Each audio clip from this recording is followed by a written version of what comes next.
Hello, and welcome to the We Recommend podcast. This is a movie podcast where every week we recommend a movie for you to watch and then come back here and listen to us discuss. I'm Jesse. I'm Jason. And God loves terriers because this week we recommend Best in Show.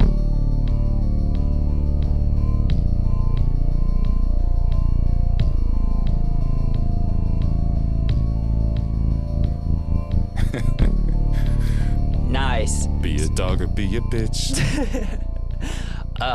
One of the best movies ever made. So let's hear it, Jason. This is your recommendation. I want to know when you watched it, why you love it, and I don't know, just anything you got on this movie, man. I saw it as a kid on the TV. It came on TV one night and just loved it. I wasn't sure at first if it was a documentary or not. Yeah, it's definitely a faux mockumentary or whatever they call it. And then as as a kid, but oh gosh, I just love it so much. It's just stacked with great actors and dogs. Really, it's like the best, like, I don't know, improv actors from the 90s and early 2000s they're all in this movie. It's all the people that we know and love from our childhood movies. Catherine O'Hara is from like Beetlejuice, and which she's great in everything. Yeah. Me and Natalie were talking about it, and we were just like, she is never bad in anything. She's always funny. She's the Home Alone mother, of course. Yeah. I'm pretty sure I probably saw this when I was younger a little bit, but I don't think I ever watched it. And I'm very surprised to say, like, how young were you, do you think? Probably 12 or something. That's crazy, because I would think as a 12-year-old, I'm trying to think, I mean, I was probably just watching cartoons and stuff like that. But I mean, to hold your interest as a 12-year-old, I think that's pretty impressive, Jason. I was very mature. Very mature 12-year-old. I mean, like, this is actually funny because it's weird how dog owners and trainers act like they're dogs and how pompous they are. Yeah. I understand this as a 12-year-old. But I guess when did it come out? 2000. Oh, no, I would have been 16 at least. Okay, that makes a little more sense. Being able to hold your attention a little more. Yeah, you're a straight up liar. Everything I said before, cut that. Just kidding. No, but I watched this. I was probably an adult. I was in my 20s for sure. I think the first time I watched it all the way through. Man, and it's just, honestly, every time I watch it, it gets better and better.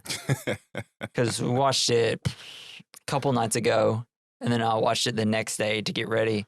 And this morning I was debating on whether to watch it again, and I was like, maybe I should just do it because I love it. It's so like subtle, and I don't know. It's not outlandish. I mean, it is outlandish, but it's not. You know what I mean? Yeah, I realized this time. I think his name is Larry Miller. It is the couple that Catherine O'Hara and Eugene Levy go to see. So fucking funny. Max Berman, the character Max Berman, where he's so inappropriate, so bad. Oh god! But so this movie came out in 2000. It's directed by Christopher Guest, who is also Harlan Pepper. He co-wrote what is it? This Is Spinal Tap.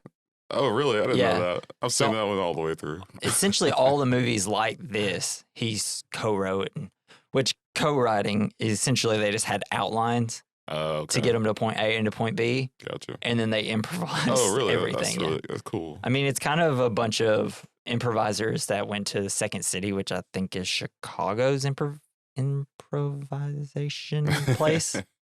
Yeah.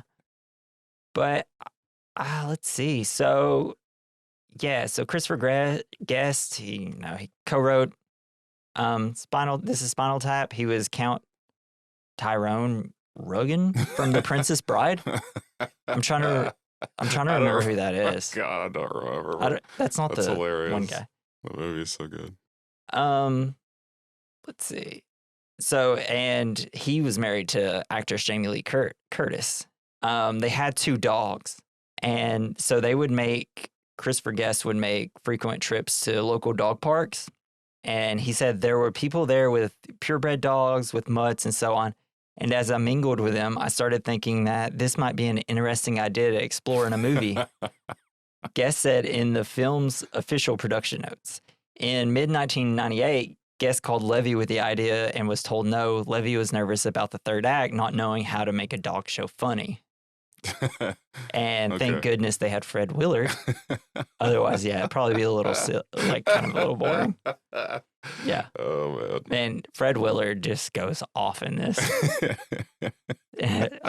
R.I.P., man. R.I.P. Is that Buck Laughlin? Yeah. Yeah.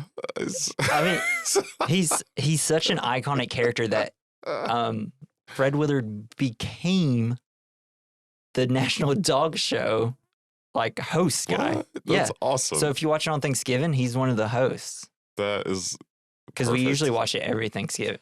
Every Thanksgiving. Does he just dive deep into Buck Laughlin's character when he does it? No, he's definitely more like Trevor, his co-host, whenever he does the actual show. But yeah, this movie inspired the dog show to actually televise. No way. The dog show. Yeah. What the hell were they thinking before this? I don't know. People don't want to see dogs ever. I literally think people thought that because who wants to sit? Because the dog show is 3 hours. Yeah. And you know what? We watch all 3 hours. I watch it all. It's so funny. So on account of misbehaving, a new poodle was hired to portray Jennifer Coolidge's beloved pooch. Megan Hamilton Swan, Parker Posey. Yeah. They initially had a pointer dog, but this was changed to a Weimaraner. When their characters had a pointer, Posey and Hitchcock decided their characters shopped at J. Crew. When they got the Weimaraner, they shopped at Banana Republic. Posey shopped for beige and tan clothes because, as Posey explained, Weimaraners just look so delusional and lost. Yeah. I know. It's so funny. There's a lot of stuff behind the scenes that they go into. I'll get into some of it here. But yeah, so essentially in their outlines, they just kind of had their characters, where they went to school and things like that. And they had to add in stuff themselves. And just the way that some of them decided to act based on the dog that they got was pretty great. And since Parker Posey and Hamilton's characters met at Starbucks, the actors would hang out there figuring out their characters. Yes. Christopher Guest allowed Parker Posey and Hitchcock to work with the set designer and go through Sharper Image and Front Gate catalogs to work on their homes. Yeah, because everything they own just looks like it came out of a catalog. Yeah, yeah. Really love catalogs. Well, they have a line. Man, I can't remember the line, but they kind of talk about magazines and catalogs. Yeah, they do. Yeah, I think at the very beginning. Yeah. So they shot over 60 hours of footage, and it took 8 months for Christopher Guest to edit. Whoa. Yeah, because it's just, and it turns out most of the takes that they used were the first takes. So it's wow, cool. Really? You had to watch all that 60 hours of stuff? How does that make you feel now, Jesse? What? Having to edit 1 hour. It's whenever I load up my computer to go edit, it's just it's like Vietnam flashbacks. It's not as bad with these new mics, but every time I edit, I'm just all I hear is in my head, wait, here's a 2-second pause. What is wrong with me? Why can't I talk normal? But in my head, it's just oh, Jason's really crushing it. Every single thing. It's wish I could afford an editor. That'd be awesome. Baby, I was born this way. Yeah. So Guest sent Fred Willard, tapes from past Westminster dog shows and asked him to notice the musings of former professional baseball player and broadcaster Joe Gargoyle. I don't know how to say his name. I didn't even try to look it up. Gonzola. And he had hosted the most prestigious dog shows of them all from 1994 to 2022. No, 2002. Sorry, I suck. As guest pointed out to Willard, taking no effort in learning about dogs. Joe himself said he had seen Best in Show in an interview with CNN. I think he used some lines I wouldn't use, but he's a funny guy, and hey, we all have our tastes. I didn't particularly like the show. I thought the satire went over the top. Oh, come on. Which is funny, because in 2000, this is too over the top. But whenever it comes to some of the movies I'm going to do in my double feature on, they're like so over the top. Jane Lynch met Guest when she did a Frosted Flakes commercial with him. Months later, they're great. Yeah, great. Months later, she was asked to join the Best in Show cast as Christy Cummings. She said, it opened up a bunch of doors for me. She told the AV Club, I felt like I fell into a way of working that really suits me. That was another one of those happy accidents, and I could have never planned for, and it changed my life for it. Changed my life. That's nice. Yeah. We have Roger Ebert gave the film 3.5 stars out of 4. I thought you were going to say thumbs up. 3 thumbs hilarious. Up. He surgically had another thumb put on. He said, that's why I approve of Best in the Show, a weekly funny mockumentary by Christopher Guest that makes fun of a Philadelphia dog show with every instrument in the with every instrument in the satirist's arsenal. From the skewer to the mallet, built around the improvisational techniques of Second City, the movie is consistently just plain funny and sometimes ascends to a kind of crazed genius. Consider Parker Posey's rage and loathing as she assaults a store clerk who cannot supply a Busy Bee dog toy. Her dog has lost his toy and is fretting, and the way she screams, Busy Bee, you'd think she was looking for emergency snake bite remedy. Another funny thing about Parker Posey's character, she got real braces for this because she didn't. So they were just supposed to get retainers in, and the guy that plays, what's his name? Michael Hitchcock, who plays Hamilton in the movie, who also has braces. His are just what did I say they were? Retainers. And it took him months to learn how not to lisp with it. Oh. And he really didn't want to lisp. So Parker Posey's like, screw it, I'm just going to get braces. Wow. That's wow. Dedicated. Yeah, it's pretty wild. Yeah, that's all the backstory I have. We'll go into I'll explain the characters and who plays them and what type of dog they have. So you have Gary and Cookie Fleck, played by Eugene Levy and Catherine O'Hara, and they have a Norwich Terrier named Winky. They're a middle-class couple from Florida. I love Winky. I would die for Winky. Probably my favorite dog in so cute. The movie. Yeah, and it's named after a penis. Right? Makes sense. Cookie must have named it. Yeah. Yeah, Meg and Hamilton Swan, played by Parker Posey and Michael Hitchcock. They have a Weimaraner named Beatrice, and they're an upper-class, stereotypical yuppie couple. They take great care of Beatrice, although really just confusing and aggravating her with their neurotic behavior. They're so terrible. It's like, she's so stressed. She's so stressed. And it's like, she's stressed because of you. Yeah. You have Harlan Pepper, played by Christopher Guest, and his bloodhound, Hubert. Yeah. The Peppers have raised bloodhounds for generations, and Harlan continues the tradition. Man, this coffee has got me wilding out over here. I can barely see, and I'm going crazy over here. Spasms. Yeah, Sherry Ann, played by Jennifer Coolidge, and Leslie Ward, the old man, Patrick Cranshaw. Yeah, he's great. He's in there for like 30 seconds, and he just rules. I know, he only pops up in like 2 or 3 scenes, and he just sits there. Reminds me of the old man from the Pixar movies. Yeah. Playing chess. They have their standard poodle, Rhapsody in White, a.k.a. Butch. So Butch is a bitch. That was going to be one of the lines I say at the opening, but I decided not to. He's a 2-time winner of the show in the past, along with they also have the trainer, Christy, played by Jane Lynch. And then you got Scott Donlan and Stefan Vanderhoof, played by John Michael Higgins, one of the greatest actors ever, and Michael McCain. And their Shih Tzu, Miss Agnes, the gay couple so takes funny. great pride in their dog. Then you have Fred Willard, who does Buck. You got Larry Miller, who does Max Berman. Ed Begley Jr. Ed Badgley Jr.? Whatever. Plays the hotel manager. And then you got Jim Piddock, who plays Trevor. Piddock? Dude, I don't know how to say anybody's names. I really got to get better about pronouncing. Everybody's canceling the podcast. Everybody unfollowed. They went on social media and said, we will never listen to this again, so you shouldn't either.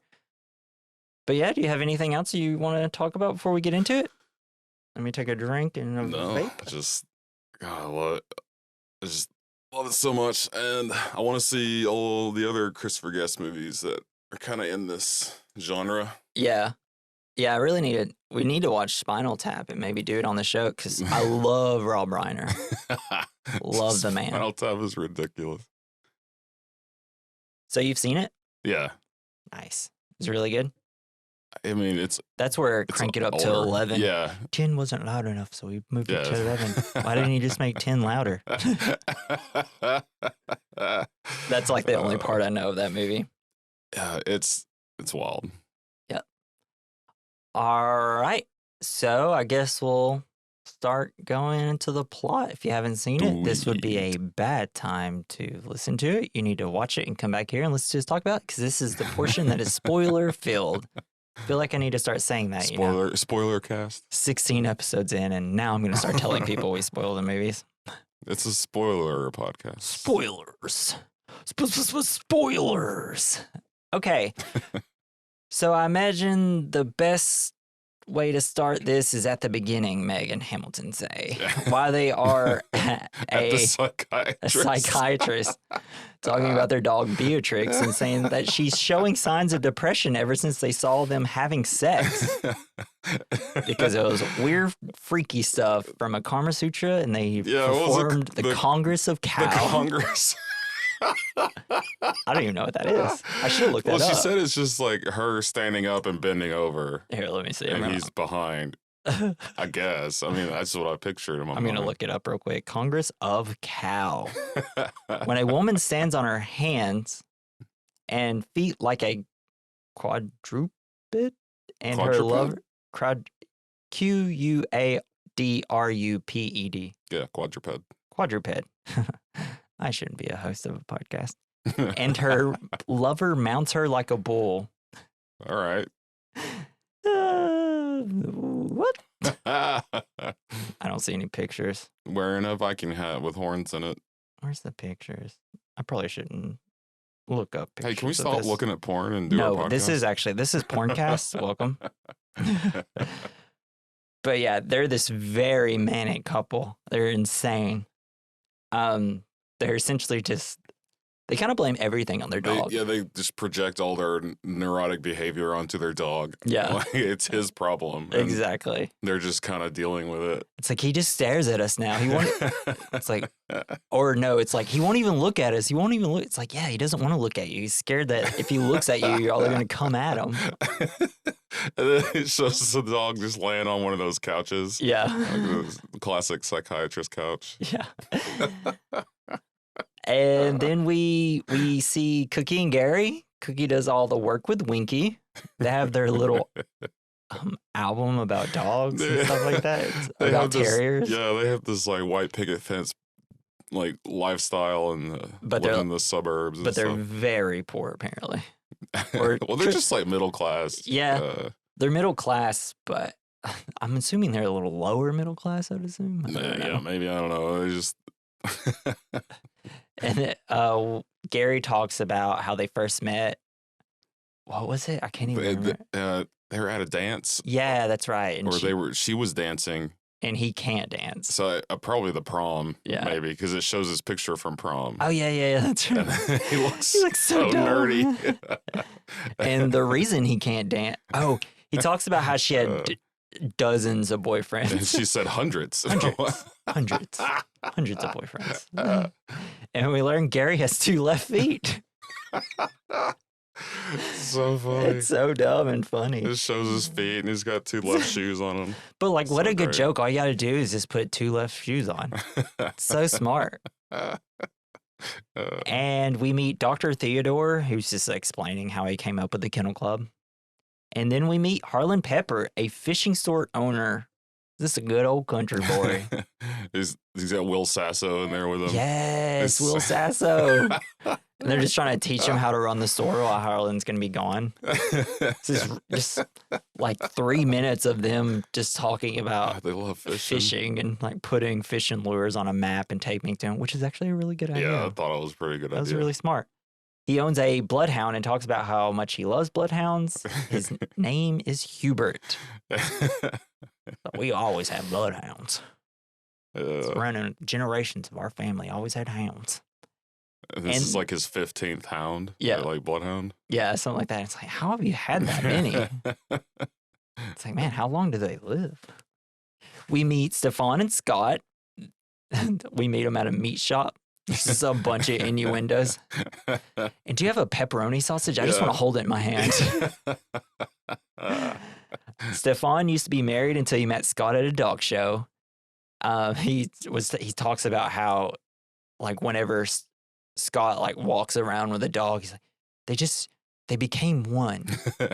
And then we see him later, he's like prancing, he's got his arms out. That doesn't make sense doing that on a podcast. So funny. Stefan talks a little bit about his past and how he used to go out every Friday night. And then Scott pops in, on a Friday night, I'd have 3 Saturday nights and move on. That's so funny. And then we meet Sherry and Leslie. She's, I guess, kind of a gold digger, I guess. Yeah, it's kind of gold like that Anna Nicole Smith relationship, maybe. Yeah, I could see that. He doesn't talk. They don't really talk to each other. She says, we love talking and not talking. We could not talk or talk forever and still find things not to talk about. He's got those huge, bushy white eyebrows. And he's like barely looking at anything. He's barely there. He's just kind of zoning out. That's so funny. Which also, to explain, this is a faux documentary, a mockumentary. It's essentially kind of what started The Office, Parks and Rec, all of those stuff. So it's essentially shot like that. So if you haven't seen it and you're just listening, that's kind of how it's done. It's gone from like interview to interview, and it's kind of cut back and forth between all the 4 or 5 people, sprinkling in a little bit about like the people that run the hotel and the dog show. Yeah.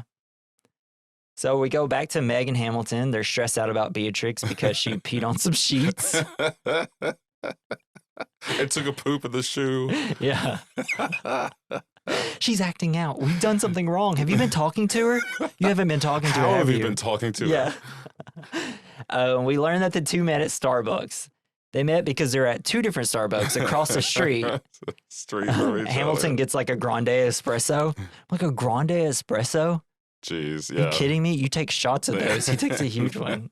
They are just so stressed out all the time. He used to get something different, but now he can't have dairy because he's lactose intolerant. And at this point, Parker Posey's character just, when he says that, she just looks so disgusted. Like, ugh.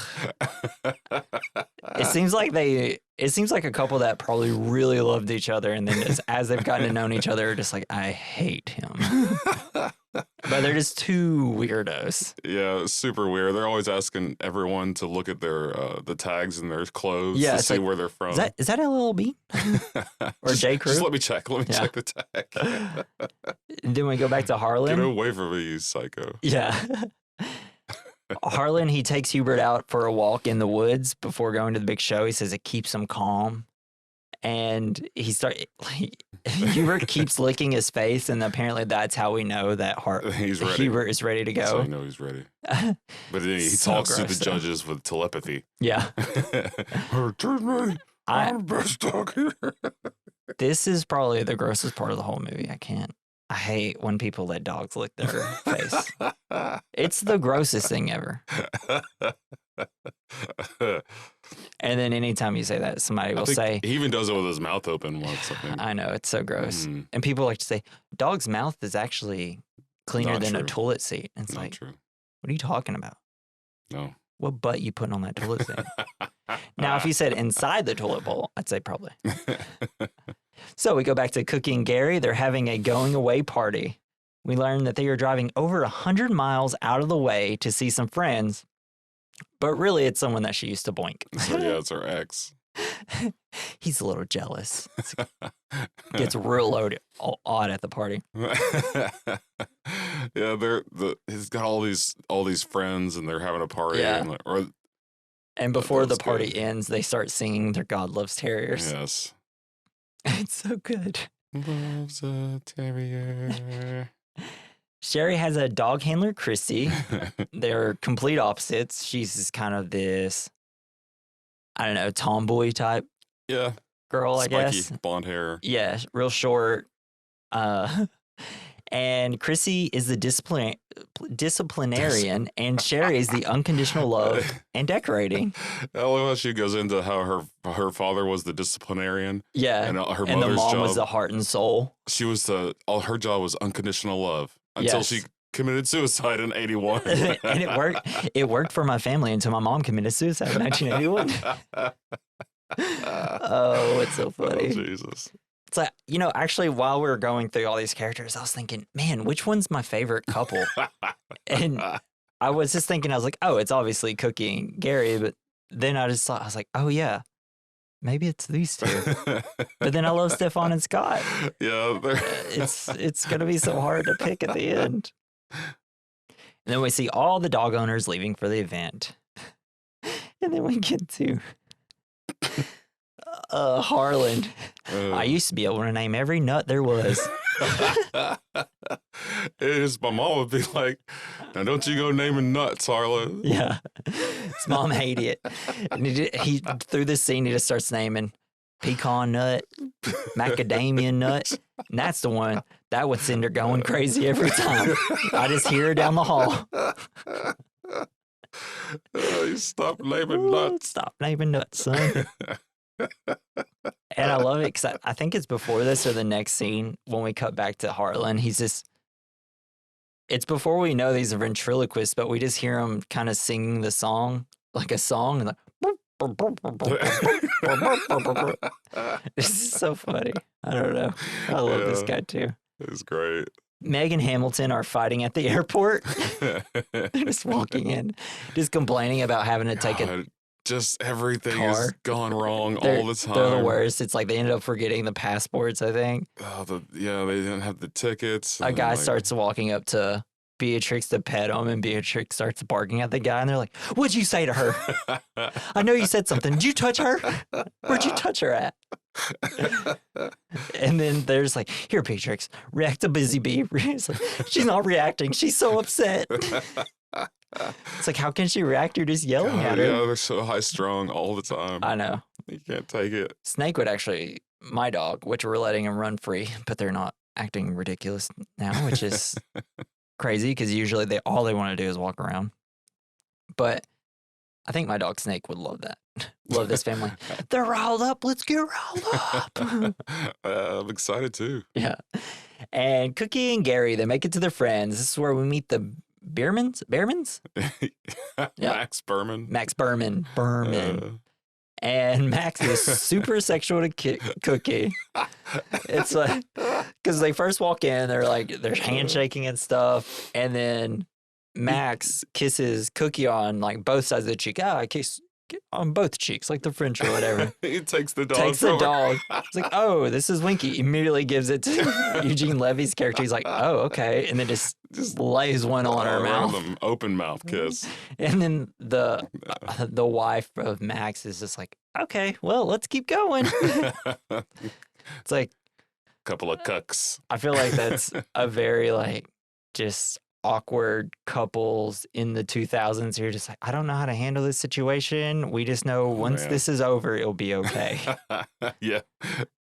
This is the worst visit. It's like, I feel so bad for Gary because everything that he'll try to say to Max, which we'll get to a little later, is always turned against him. It's like, oh, he doesn't mean anything about it. He's just playing around. And then we meet the hotel manager. He explains the process of keeping everything ready and clean. We see the janitor's closet. We hear about the rock group who like apparently didn't know they had a toilet inside the room because they just peed and pooped everywhere. And roasted a goat. Roasted a goat. It's like, I don't even know how they did that. It took forever to get that smoke smell out of the drapes. And then we are at the Bermans having dinner. We meet Zach, their son, who has a parachute. It's real cool and awkward. We learn that Max is a lead negotiator for the police force in town. Yes. Yeah. He's like, let me tell you something. It's like, I had a rough day at work. It's like, you don't know that, like, in your job, someone just returns a sweater. In my job, we lose lives. It's like, do you want a trade secret? They always jump. Because, he's supposed to talk people down from committing suicide. And he said, oh, they all jump. Everyone jumps every time. Everyone jumps every time. And then, so he starts getting real weird. Starts telling the details of one guy that jumped off and his head popped off. Yeah, because his head got stuck in the gargoyle and then pops off and then he splats on the ground and goes everywhere. Yeah. Oh, God. And then he starts getting real sexual about Cookie back in the past. It's like, oh, man, best I ever had. Was that the guy, or she's like, that time at the lake, and she's like, was that with you? Yeah. That was with you, right? It's like the thing that made her popular is like how she became famous because she could put her legs all the way behind her head. And then Gary starts getting more and more uncomfortable. And then it's just like, well, what if I said, you know what, your wife, you have nice melons. Like, hey, that's unnecessary. She's great too. When he was talking about the body hitting the ground, she's like, I don't know what a pinata is. He's like, you got nice melons. She's like, thank you. And then they're like, where's Winky? Where's Winky goes? And then they run outside and Zach has Winky on the shed and he has a little parachute. And Max is like, here, I can take care of this. This is what I do for a living. You get down here where I'm going to jab my thumb into your eyelids. I'm going to stab you with a fork. Yeah, so this is why everybody jumps. Yeah, this is why he tries he's to talk so down. bad at his job. Like, all I can imagine is probably like, you're not going to jump, you pussy. Yeah. And then we're cut back to Harlan. He's practicing with his ventriloquist dummy, which we'll see a little later. He's so bad at it. It's so funny. He's so bad at it, but also not too bad at it. I love this guy. He's just... Yeah. He's just a lovable guy. I know. He's probably my least favorite out of the main groups, but I still love him. Yeah. It's like, it's not a knock on him. It's just, you have the funniest people playing some of the funniest characters in this. And then we have Stefan and Scott show up at the hotel. The hotel manager, we have you down for a queen. What are you suggesting? It's like, a lot of dogs. You've seen a lot of dogs today? And Scott's like, yeah, a lot of dogs in the lobby. So funny. I love these two. And then we're back to Sherry and Christy. They're doing this interview talk show. This is where we have the guy interviewer. He's like, it's like, what's the name? Butch. Isn't Butch a bitch? It's like very funny, very funny. And then they say something about the clumps of hair, and yeah, she's it's like on the hips. It's like, oh, that's to keep the hips warm. And it's like, then so what about the hair on the fur? And then Jennifer Coolidge. Did you say it? Isn't it like those are like socks or something? Let me try to do my best. And Jennifer Coolidge. Those act as the flippers. Christy just is looking like so upset. They're like, yeah, those are. But we also learned that the dog's name in the dog show is Rhapsody in White. So, oh, wow. There's that. Cookie and Gary, they show up at the hotel and we see that their card keeps getting declined. But as they're doing that, this is legitimately, this next part that I'm about to say is one of the funniest things ever. And it's so real. Subtle and just like you'll miss it if you're just not paying attention for a split second. But he says, it's like, oh, we drove up from Florida. It's like, oh, how was the weather? Well, it was cloudy coming up through West Virginia and stayed cloudy through Virginia. And once we got to Pennsylvania, it was still overcast. It was when we were watching it Wednesday night, I think. like that line just like he was just saying it. And I was like, oh, whatever. And then he says it was still cloudy. I was like, that's so funny. Just spend a minute talking about the weather, and the whole time he's just saying that it was just cloudy the entire drive through. I don't know. Eugene Levy's so funny. I know, but they keep saying like the card's getting declined and port them. They can't afford it. That's the good one. You can't cancel that one. And it's like we're supposed to get 2 notices, and then it's like, oh, we did get 2 notices. Like, we've got till 1 to pay it. Yeah. It's like, just let it stay here, please. Yes. They end up putting them in the utilities closet. The utility closet. I feel so bad. At least they found somewhere to stay. That's true. They didn't have to just, I don't know what they'd have done. I mean, they have a giant van. They just have to park somewhere and stay in it, I guess. So we're back with Sherry and Christy, and they're at a pre-show toast, which is a party that everyone goes to before the dog show. It's kind of like a ritual, I guess. We learn that Sherry will be doing Christy's makeup, and the hotel manager puts Gary and Cookie in the closet. Hamilton and Meg doesn't think they should leave their dog for the party.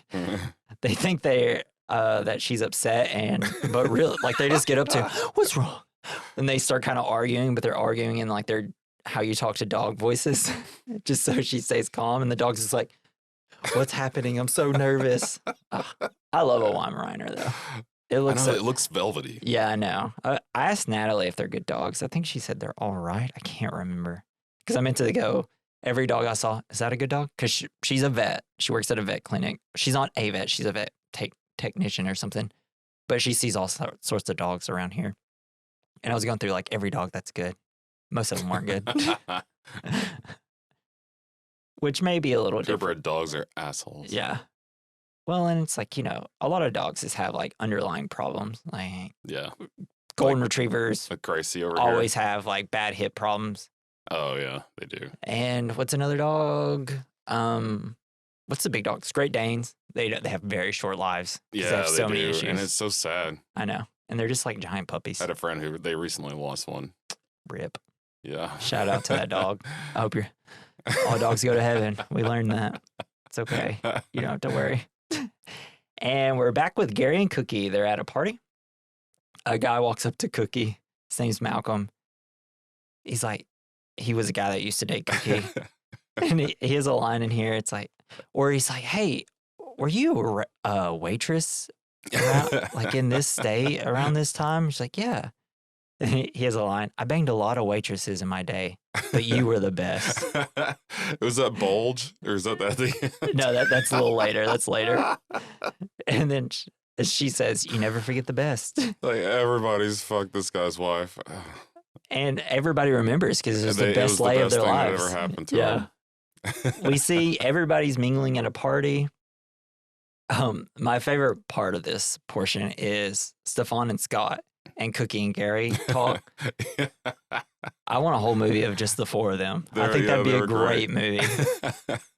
And so Scott has a name tag with the word Mary on it, and he's been telling everybody that he's Mary as a joke. And they're talking about Agnes, their dog. And then Gary's like, you must be very proud, Mary. You get it? Proud Mary? Scott's like, well, who invited him? So funny. I love that part. Yeah, they're good friends now. And then we cut to Stefan and Scott, and they're redecorating their hotel room. He's wearing one of his 7 kimonos that he wore. It's just so funny. They brought all this stuff just to decorate their room. That's such a good joke. Because I was like, wait, they're saying, Natalie's like, are they decorating a hotel room? I was like, yeah, they're in a hotel. This is pretty wild. Like, we're going to be there for 48 hours. Yeah, no. Oh, yeah, because he like packs so much stuff. Yeah. And then Stefan, he calls their other dog, like their dog sitter, and says like, put the other dog on, and then just starts singing. And what I love about this part is when he gets done, you see Scott, and he's like tearing up a little bit. Those Shih Tzus they look so soft. Oh, they're so cute. I love Shih Tzus. I don't actually like them with the long hair though. I like them when they have their hair cut short. With the long hair before. Me neither. Really it just seems way too nasty. It's like, I feel like you have to bathe it every time it come inside. And the dog show starts. We meet Buck and Trevor, the host of the dog show. One of the best lines from this part.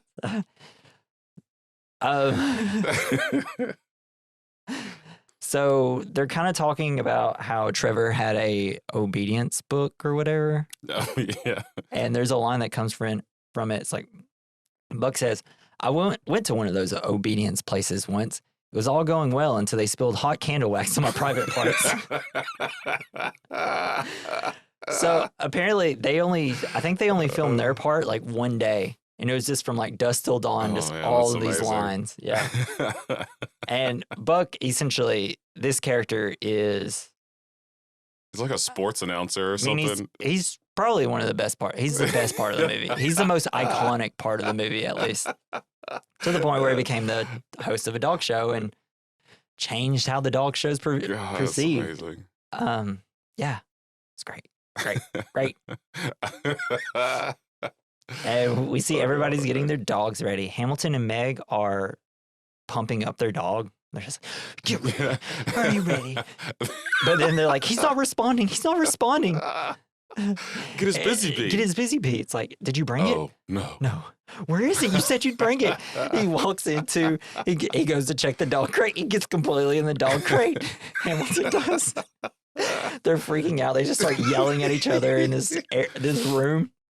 And then like screams at Meg to go get the busy bee. So good. Do they go immediately to the store? Or No, it's the first group, the Hound group. And this is where you have Harlan and Hubert in. And so Trevor doesn't think that Harlan will win. It's like, oh, he's young. He's immature. It's his first dog show. And Buck's is like, oh, yeah, this is more just for playing time. And so as they have all the dogs showing up, and then you have like a great back and forth with Buck and Trevor. Buck says as the hound judge examines a Borzoi, I don't know, some dog. Now that Buck says, now that looks like a fast dog. Is that faster than a greyhound? Trevor, I can't really say. Buck, if you put them in a race, who would come in first? You know, if you had a little jockey on them going like this. And then Buck says, now tell me, which one of these dogs would you want to have as your wide receiver on your football team? Just utter nonsense, Robo. But we see Harlan and Hubert. They win. So great. God, it's so funny. Now, we have to talk about Hubert a little bit. The bloodhound. So cute, right? Yeah. The looks best really dog. soft. Oh my gosh. Like if I had a bloodhound that looked like that, it'd be perfect. So I know when they wrinkly. get older though, their eyes get like way Droopy. droopier and they get more slobbery. But man, it looks like a perfect bloodhound though. I know. Right? It's like you could stretch out its skin and use it as a parachute. Yeah, exactly. But it's great. So we cut back to Meg is looking for Busy Bee with a hotel manager and the maid. She's yelling at them. The manager tells them they have a pet. Like she's just like berating this maid. Rude. Yeah. And she's like, you need to calm down. You're going a little too crazy. You're acting like this toy's too much. But he says that there's a pet store downstairs. And then Parker Posey said, there's a pet store downstairs? What are you, a wizard or a genius? Why didn't you tell me that earlier? That's only a line you'll get out of like improvisation. What are you, a wizard or a genius? Why would she say a wizard? I don't know, but she gives this pet store guy hell, and I love it. We cut to Christy and Sherry. Christy is saying how she's feeling confident, saying everything is going to plan except for the makeup.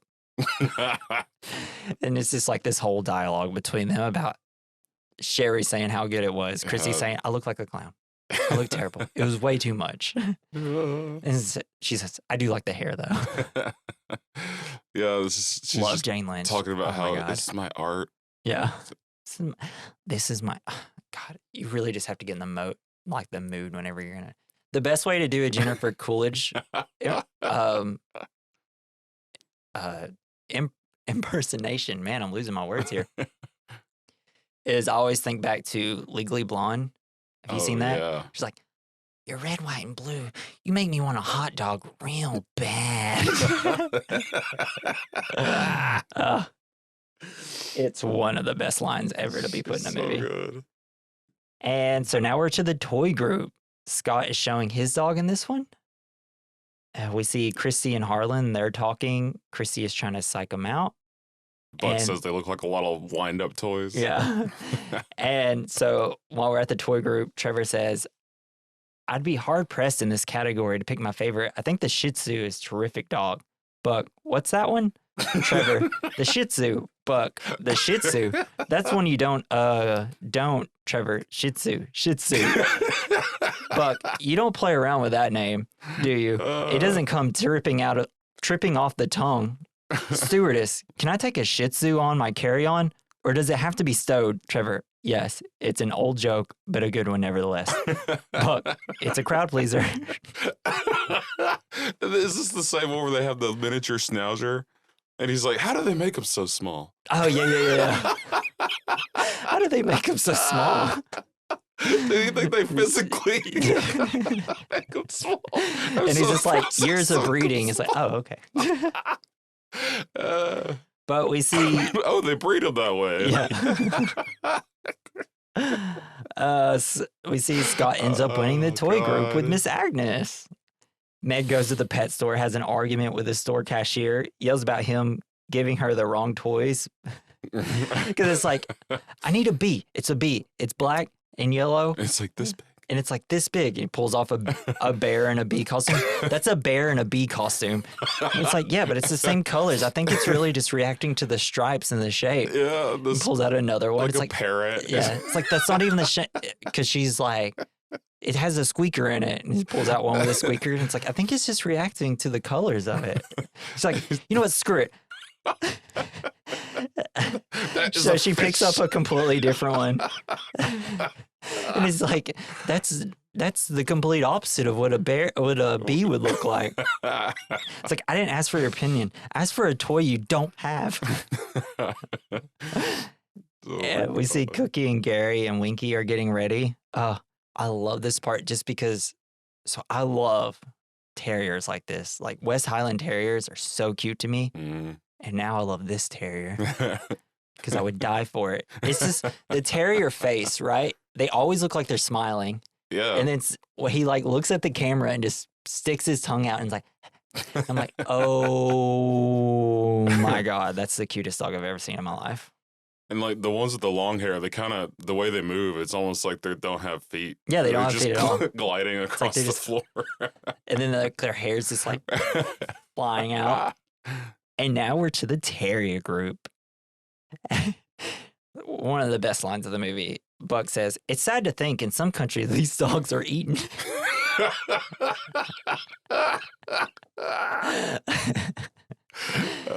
And then Cookie walks out and Buck says, that handler looks familiar to me.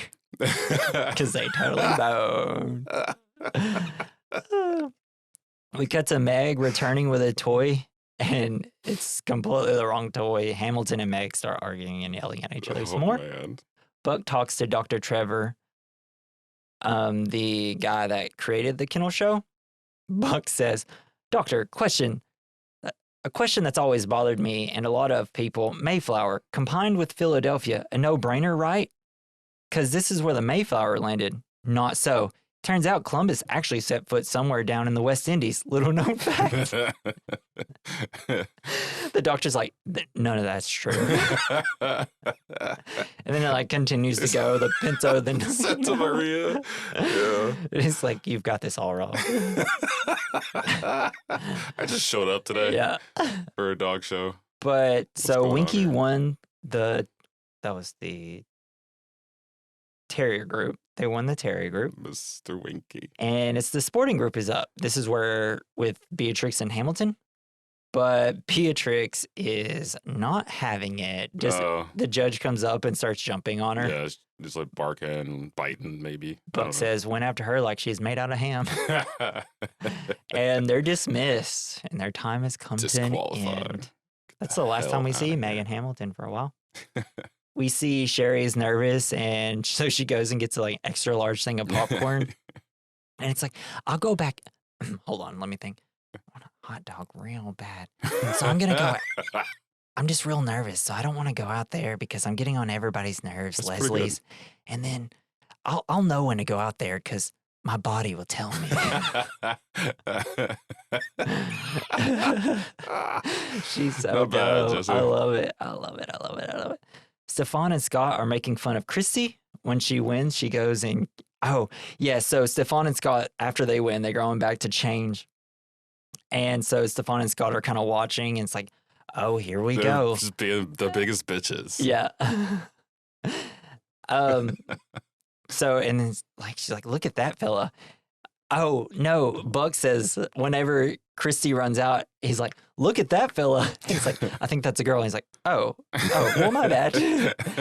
And then Stefan and Scott are showing Agnes the competition, like puts her face really. And then when Christy and Rhapsody and White win, like runs up and starts kissing Sherry. Ooh. And I think it's either Scott or Stefan. One of them say, oh, Rhapsody has two mommies. And then we're to the final round. Best in show, baby. And doesn't the guy, what's his name? The guy that has Miss Agnes. Yep. He's wearing like he changes his outfit like every single time he shows up. Every time we see him, he has a different accent or outfit. Yeah. I mean, he looks fantastic. He's like prancing around. I know, it's he so funny. crushes in the best in show part. So they're all kind of gathered backstage, all just getting pumped up and ready to go. And then as Gary's about to leave, we see Cookie trips and hurts her ankle. And Catherine O'Hara's performance with this hurt ankle I know. is maybe one of the best acting performances ever. Just her walking, just constantly tripping. So funny. It's apparently, so this was, the limp was something that she learned from her grandfather. Oh, like her wow. grandfather, when they were younger, her and her family, he would always do that. And so all of like the grandchildren and kids learned how to do that too. That's so That's where cool. she got it from. And we learned that Gary has to show her now. Yeah, with his two left feet. Yeah, Good thing they're walking in a circle. Everybody around him's just like, here, we got you. We'll get your back. It's like, I love it. I love He's this like, movie. I just love did this someone movie. put something down to trip me? And I love it because when Gary and Winky walk out, I'm like, they look exactly the same to me. Yeah, I do like Because he how, has so much hair right here, Winky does, and then so does Eugene Levy with his eyebrows. a lot of the owners, they They're exactly like their dogs. look like their dogs a little bit. Exactly like their dogs. And Which, I mean, I'm assuming because once they found out their dogs, they built their characters around the dogs, so it was they kind of perfect. match their personalities. Especially to them. Harlan and Hubert. Yeah. I'm like, they're the exact same two people. So we okay. see everybody comes in, Gary comes out, and Buck, am I nuts? Something's wrong with his feet. He has two left feet.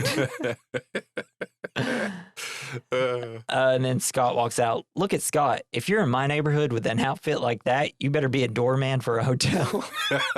But Scott's fit is killing it, though. Yeah. And so Buck has this line before the judge starts looking at all the dogs. Buck, excuse me, if this is off the subject a little bit, but just take a guess at how much I can bench press. Come on, what do you think? Take a guess. 350 pounds? At the top of my game, maxing out 500. It's like, what? What are you talking about? That's just like a random line. He's just talking about what you can bench. So funny. The judge starts looking at all the dogs. Buck says, I don't think I could ever get used to being poked and prodded like that. I told my proctologist one time, why don't you take me out to dinner and a movie sometime? Trevor, with great delivery. Yes, I remember you said that last year. Just says the same thing every year. And then the judge picks Winky to win. Winky. And then Catherine O'Hara comes out with her limp. Just like, she's so happy. But it's the ending of Rocky. Oh, It's the exact ending of Rocky. She comes in yelling for Gary and Winky. Got all these people around him. If it just had the music, it'd be exactly Rocky. Then it even ends with like a picture being taken with like her, or with Winky in the air. But whenever the little bowl, the little trophy is brought out, Buck says, "I've taken sponge baths in smaller bowls than that."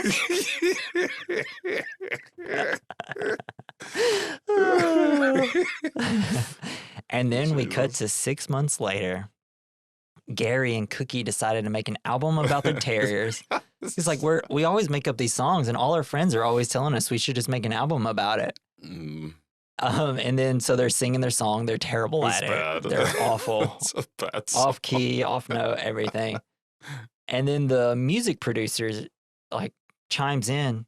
It's like, "Hey, do you remember me?" It's like, "What?" And it's Cookie, right? From blah, blah, blah. It's like, "Maybe you'll remember this. I'm not wearing underwear." Oh, it's Bulge. It's Bulge. It's like, I got something bulging right now.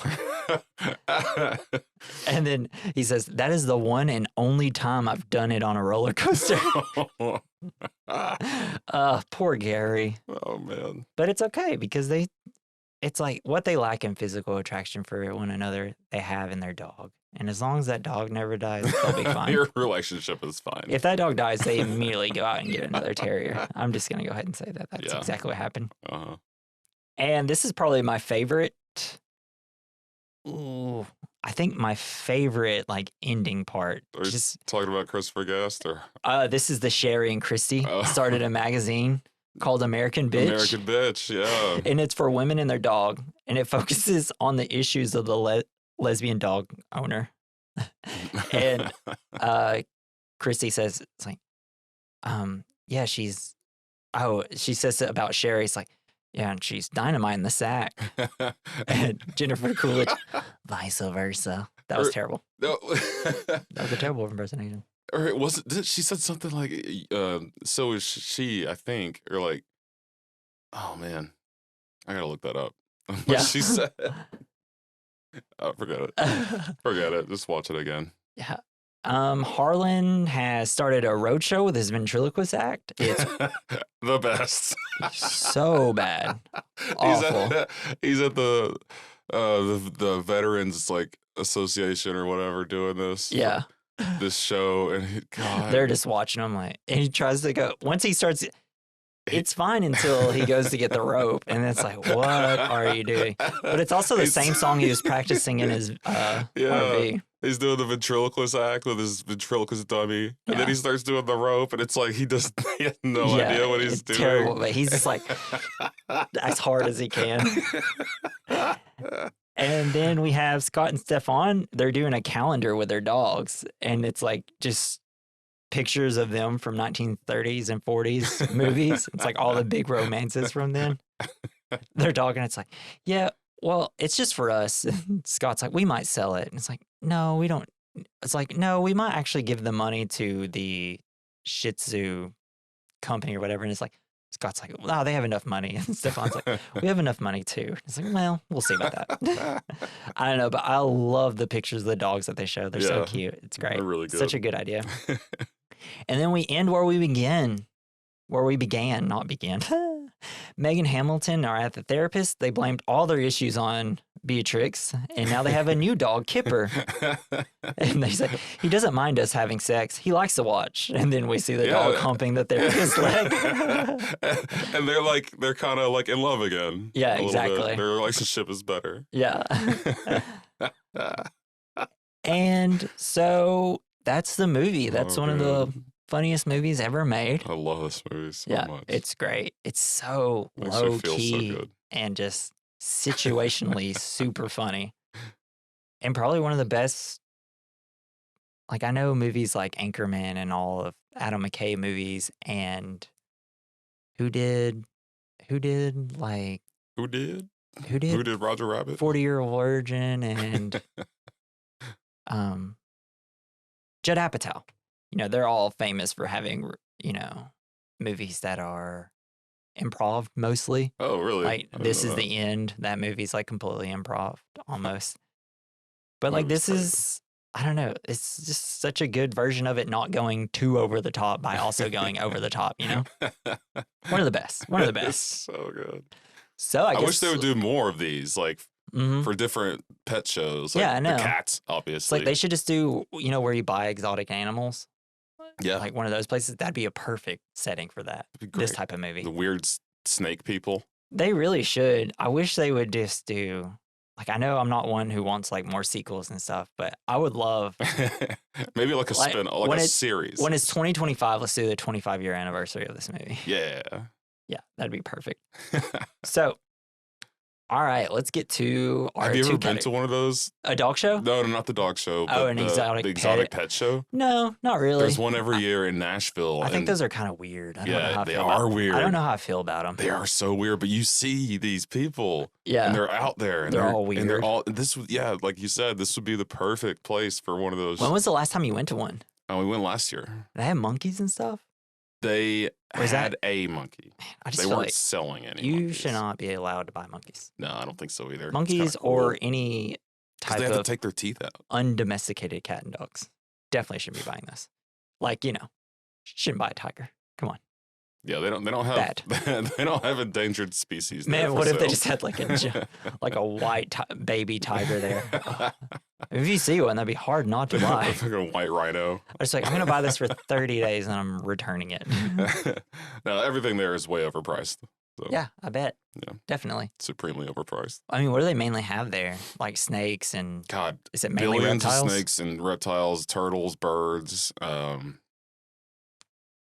Gosh, there's like a petting zoo, but it's like a playground with baby goats in it, and you pay $5 if you want to go in there and play with the baby goats. And they have maybe I will giant snakes, teeny tiny snakes, salamanders, yeah, pretty much anything you can put in a cage. Anything you can cage. Yeah. Interesting. Maybe I'll go there. I don't know. Just to see what they have. I feel kind of icky about those things sometimes. They are icky sometimes. Yeah. No, they totally are. Anyway. So we're going to hit our first category. The good, the bad, the ugly. That's our favorite part, the good. Our least favorite part, or something we have issue with, the bad. And the ugly, something that didn't age well. And maybe I feel like we should do something that does age well. Should it be like the good, the bad, the ugly, the fine? The fine. Yeah. Okay. So now it's the good, the bad, the ugly, the fine. So for me, the good is, obviously it's the performances, but I guess well, actually you do the good first. You do the good. The good first? Yeah, you go. I want to know what you think. What's your favorite part? Favorite part of the movie? I think it was maybe just Buck Laughlin's, just his whole deal. Yeah, I know. He really, he knew nothing about dog shows. He was always like, why are they grabbing the dog's testicles? Yeah. So I wouldn't want to go on a date with her. Yeah. So good. I guess if I had to be different, I'll say the good. Like my favorite part. This is gonna be tough. I'm gonna try to pick one of the couples. I'm gonna go with Gary and Cookie. Yeah, they're so good. The duo of Catherine O'Hara and Eugene Levy it's unstoppable, man. It's two of the funniest people that don't get enough credit in the world. Yeah, because they are. Go back and watch any Catherine O'Hara movie. She's gonna be like the best part in it. Except Beetlejuice, because, come on. Do you think that they brought... It's impossible to beat Beetlejuice. Michael Keaton. Do you remember the show Schitt's Creek? Have you seen that? Yeah, I love Schitt's Creek. Yeah, that's Catherine O'Hara, too. Mm-hmm. Like, I think this is kind of like their first... That kind of, I guess, paved the way for that. Maybe. I think they were in a movie before this together. Oh.